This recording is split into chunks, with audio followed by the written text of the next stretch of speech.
So digital display advertising, what exactly is it? Well, it's an outbound display advertising format where you target predefined audiences with images or banners. There's also native ads and text ads in the mix in there. You target them on different websites, on social media platforms, and also on mobile apps. Very important here, outbound advertising is a concept where the advertiser targets the audience and sends their message out to them, as opposed to something like inbound, which would be search, where the audience comes to you. So there's a key difference between the type of marketing that display is. It's an outbound advertising format. And that brings us nicely on to talking a little bit about the differences between search and display. So it's really important to distinguish between display advertising, which is what we call a push channel, and search, which is more of a pull channel. So what a pull channel does, it captures existing demand, and what a push channel does is it sends out messaging from a brand to generate that awareness, ultimately to begin the journey of that demand. Another common distinction between display and search is that we target audiences with display, whereas with search, the audience essentially comes to you and targets you. Search serves ads to people who are actively looking for your product, and they will show what's called consumer intent. So essentially they're coming to you with a need or a want that needs to be fulfilled. Whereas with display, you're going to them going, maybe you would like to be interested in this product. When we visualize a funnel, it's quite clear to see where display fits in the consumer intent journey. So we begin with awareness and interest. So this is kind of where display fits in. We're sending our message out there to people, to audiences who may potentially be interested in the product. And as we move down the funnel, as they get more and more aware, as they align it to their needs, we start moving into the consideration and conversion areas. So consideration and conversion can be with around channels like remarketing, in this shopping, as well as search as well. And then with our retention piece, the remarketing fits back in there too, because if you think about remarketing, we're sending ads out to pre-existing customers or people who've been on our site before. So if we want to retain these people as repeat customers, it makes sense to kind of remarket out to them with special offers for people who have been on the site before, etc. Just to go through some benefits of display.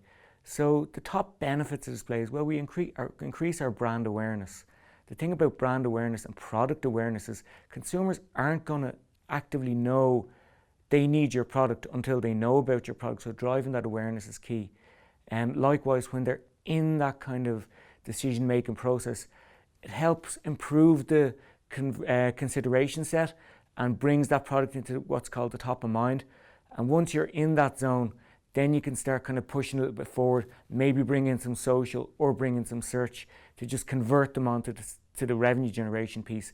But ultimately, we have to begin with our awareness and then driving our consideration. Because when we want to create that purchase intent, it has to start somewhere. And ultimately, this is what our display marketing does. Likewise, because searchers, for example, and I'll use search as a comparison here, because searchers, for example, know about your product and they actively seek it, they represent a small slice of the overall market, whereas what display does is it branches out to many different audiences and ultimately increases your reach. And likewise, because the reach is so broad and targeting with different methods like retargeting, we can re-engage with our existing customers. The other great thing about display that really trumps search is the fact that display advertising formats are a lot more engaging. They're visual, they can move, they can change shape, you can enter details. They're a lot more engaging. And when it comes to social display or video, we're bringing in audio and moving pictures. We're also bringing in the ability to comment, like, or share. So the engagement levels go right up. So our ad formats are really, effective in that regard. The other thing is, comparative to traditional ad formats, TV, radio, print, or any of the other outbound traditional formats, digital display is a lot more cost effective in the fact that you don't have to make TV ads or print big billboards. And if you do need to change something, it's relatively cheap and inexpensive to do. You don't need to go to printers and get them put up again or anything like that. So you can see the efficiency has been driven by digital display. of course, it's not all rosy. There are some challenges certainly around digital display. You find that in recent years, the rise of ad blockers, the extension in Chrome or any of the other browsers that prevent ads from being shown. So even though you're trying to serve your ads, there's a preventative measure in the person's browser that stops you from it actually being seen by your audience. So finding new ways to engage with the audience or sidestep ad blockers is a key challenge. Like with every kind of ad format, ineffective creative means that your message won't get across as effectively as you'd like and can just lead to poor results.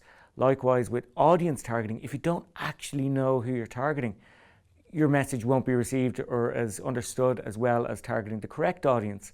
And again, lack of cut-through represents an ongoing problem across all ad formats. That is, we refer to it as banner blindness. When there's so much out there, when there's so many ads out there, it's difficult to actually cut through that mix and get your ad seen by the right audience at the right time.